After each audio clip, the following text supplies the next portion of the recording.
जय साथियों, आइए इस क्लास में हम चर्चा करते हैं उत्तर प्रदेश स्पेशल के भाग 2 में। इस भाग में हम चर्चा करेंगे उत्तर प्रदेश के मानसून की। देखिए, उत्तर प्रदेश का जो मानसून है वह है उष्णकटिबंधीय मानसूनी जलवायु यहाँ पाई जाती है। और आपको यह भी बताना चाहेंगे कि यहाँ पर ऋतुएं 3 बदलती हैं: वर्षा कालीन ऋतु, ग्रीष्मकालीन ऋतु और शीतकालीन ऋतु। तो ये कहीं ना कहीं से इसका सीधा संबंध वह मानसून से है और इसका सीधा संबंध भारतीय कृषि पर है। तो ऐसी स्थिति में हम चर्चा करेंगे अगले स्टेप की। देखिए, उत्तर प्रदेश का जो भौगोलिक परिदृश्य है उस परिदृश्य में है क्या, ये जो यह उत्तर का क्षेत्र है ये हिमालय से लगा हुआ या सटा हुआ कह लीजिए, यह तराई क्षेत्र है। और इस तराई क्षेत्र में आपको हम बताना चाहेंगे कि यहाँ पे सबसे ज्यादा दोमट मिट्टी पाई जाती है। इसी तरह बीच का जो भाग है वह है गंगा यमुना का मैदान। गंगा यमुना के मैदान में दोमट मिट्टी पाई जाती है और यह क्षेत्र अत्यंत उपजाऊ है, विशेषकर गेहूं, गन्ना, इन सब चीजों के लिए। और आगे स्टेप में आपको बताना चाहेंगे जो ये वाला क्षेत्र है यह बुंदेलखंड का पठारी क्षेत्र है, पर्वतीय क्षेत्र है, या कहीं कहीं से कम उपजाऊ है, लेकिन खनिज संसाधन की दृष्टि से यह मजबूत क्षेत्र है। तो उत्तर प्रदेश का जो भौगोलिक ढांचा है वह एक समान ना होके उथल पुथल है, कम ज्यादा, ऊंचा नीचा, तमाम प्रकार की विसंगतियां हैं। इस विसंगतियों की वजह से यहाँ पे तमाम तरह की बातें हैं, हम उसकी चर्चा स्टेप बाय स्टेप करेंगे। देखिए, यहाँ पे यह भी हम बताना चाहेंगे कि सर्वाधिक जो वर्षा वाला क्षेत्र है वह गोरखपुर जिला है और सबसे कम वर्षा वाला जो जिला है वह है मथुरा। ये रिकॉर्ड किया गया है, सर्वाधिक वर्षा वाला जिला गोरखपुर, सबसे कम वर्षा वाला जिला मथुरा। देखिए, मिट्टियों की चर्चा थोड़ा सा हो जाए।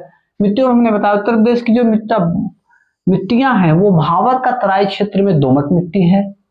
मध्य गंगा यमुना के मैदान में क्या है, वह है जलोढ़, ये वाला भाग, ये जलोढ़ मिट्टी के लिए है। और दक्षिण का पठारी क्षेत्र यहाँ पे है बुंदेलखंडी मृदा, यूं कह लीजिए कि पर्वतीय मिट्टी, लाल लैटराइट, बजरी, ये सब मिट्टियां बुंदेलखंड के क्षेत्र में पाई जाती हैं। देखिए, इसी तरह से थोड़ा सा हम चर्चा करते हैं उत्तर प्रदेश की नदियों के बारे में। देखिए, गंगा, यमुना, रामगंगा, गंडक, शारदा नदी, घाघरा नदी, जिसे बाद में सरयू नदी भी कहा जाता है, राप्ती नदी, हिंडन नदी, गोमती नदी, वरुणा नदी, चंबल नदी, बेतवा नदी, सोन नदी, रिहंद नदी, तोश नदी। देखिए, ये कहीं ना कहीं से नदियों का पूरा जाल सा बिछा हुआ है। क्यों? क्योंकि उत्तर प्रदेश जो है वह हिमालय के पास में है और इधर मध्य प्रदेश, इधर का क्षेत्र हिमालय से है और इधर का मध्य प्रदेश। इधर से नदियां उत्तर प्रदेश में प्रवेश करती हैं, इधर से नदियां उत्तर प्रदेश में प्रवेश करती हैं। तो ये कहीं ना कहीं से उत्तर प्रदेश में नदियों का जाल है और इसी जाल की वजह से उत्तर प्रदेश कभी आए दिन बाढ़ की चपेट में भी आता रहता है। लेकिन हाँ, बाढ़ से लाभ क्या होता है कि उत्तर प्रदेश की जो मिट्टी है वो कहीं ना कहीं से बहुत ही अपने आप में उम्दा किस्म की मिट्टी है, उपजाऊ किस्म की मिट्टी है। तो इसमें हम आपको आगे कुछ बताना चाहेंगे। उत्तर प्रदेश की जो सबसे लंबी नदी है वो गंगा नदी है, 2525 इसकी किलोमीटर इसकी लंबाई है और यह 1000 किलोमीटर केवल अकेले उत्तर प्रदेश में यह गंगा नदी बहती है और यह इस प्रदेश की सबसे लंबी नदी है। देखिए, हाँ, आपको एक चीज और जो बहुत ज्यादा परीक्षाओं में पूछा जाता है इसकी चर्चा करेंगे। 2008 में गंगा नदी को राष्ट्रीय नदी का भी दर्जा दिया गया, इसकी भी हम थोड़ा सा यहाँ चर्चा करेंगे। देखिए अभी हाल के पेपरों में कुछ चर्चा ज्यादा ही हुई है।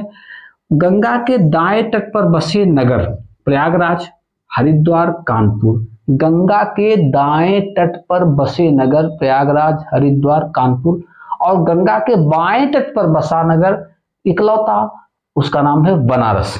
बाएं तट पे बनारस और दाएं पे प्रयागराज, हरिद्वार, कानपुर। आगे राप्ती नदी को गोरखपुर का शोक कहा जाता है, इस बात को आप खूब ध्यान रखेंगे। राप्ती नदी को गोरखपुर का शोक कहा जाता है। भारत में आगे आप देखें, भारत का सबसे बड़ा कृत्रिम जलाशय गोविंद बल्लभ पंत सागर, यह कहाँ पे है? रिहंद नदी पर है। रिहंद बांध के पीछे एक जलाशय बनाया गया है जो भारत का सबसे बड़ा कृत्रिम जलाशय है। देखिए यहां तक ये तो नदियों की बात हो गई। अब हम थोड़ा सा फसलों की चर्चा करें। उत्तर प्रदेश की जो प्रमुख फसलें हैं वो गेहूं, चावल, गन्ना, तिलहन, आलू, जौ, मक्का, बाजरा आदि उत्पादक है, जिसमें से गेहूं का जो उत्पादन है, गेहूं, गन्ना, ये उत्तर प्रदेश में भारत में प्रथम स्थान रखते हैं। और इसमें भी एक थोड़ा सा हम चर्चा करेंगे। अभी हमने आपसे बताया कि जो भावर का क्षेत्र है यह कम उपजाऊ है, चावल वाला क्षेत्र है। जो मध्य का है यह गेहूं, गन्ना के लिए है। और दक्षिण जो बुंदेलखंड का क्षेत्र है यह चना, तिलहन और क्या कहते हैं कम वर्षा वाली फसलों के लिए जाना जाता है। और पूर्वी भाग जो ये हिस्सा है ये चावल के लिए अत्यधिक उपजाऊ क्षेत्र है, क्योंकि फसलों का जो संबंध है सीधे जलवायु से होता है। तो जिस तरह से बरसात वगैरह कम ज्यादा होती है उस तरह की मिट्टियों की और उसके बाद फसलों का उस तरह का संबंध है। देखिए हम आपको बताना चाहेंगे पश्चिम एवं तराई क्षेत्र चावल, पश्चिम मैदान गेहूं, गन्ना, दक्षिण पश्चिम शुष्क मैदान धान, बाजरा, ज्वार, तिलहन, मध्य मैदान गेहूं, गन्ना, बुंदेलखंड ज्वार, बाजरा, मक्का, जौ, तिलहन, पूर्वी मैदान में चावल और गेहूं। देखिए क्षेत्रफल की दृष्टि से सर्वाधिक वन वाला जिला जो है वो क्या है? सोनभद्र है। और क्षेत्रफल की दृष्टि से सर्वाधिक कम वन वाला क्षेत्र जो है वो है भदोही।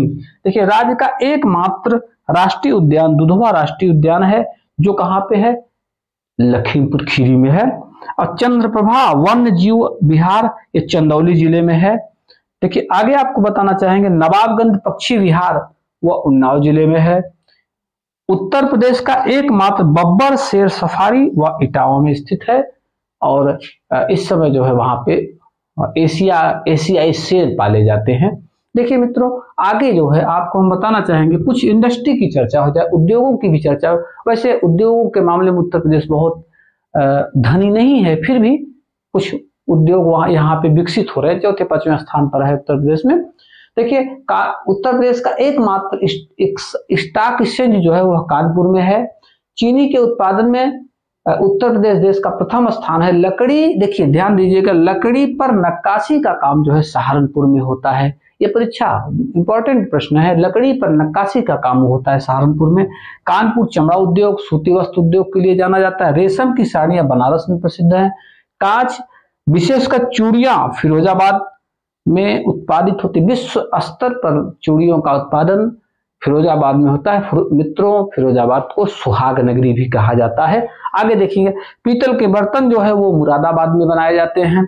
और इसके अलावा अलीगढ़ में ताले बहुत ही चर्चित हैं। और मुरादाबाद, अलीगढ़, अयोध्या ये 3 स्थानों पर पीतल की मूर्तियां बनाई जाती हैं। देखिए मित्रों ये छोटे से क्लास में, आगे हम और चर्चा करेंगे। छोटे से क्लास में कुछ इंपॉर्टेंट बातों की चर्चा हुई जो परीक्षा की दृष्टि से अत्यंत उपयोगी हैं। जय हिंद साथियों।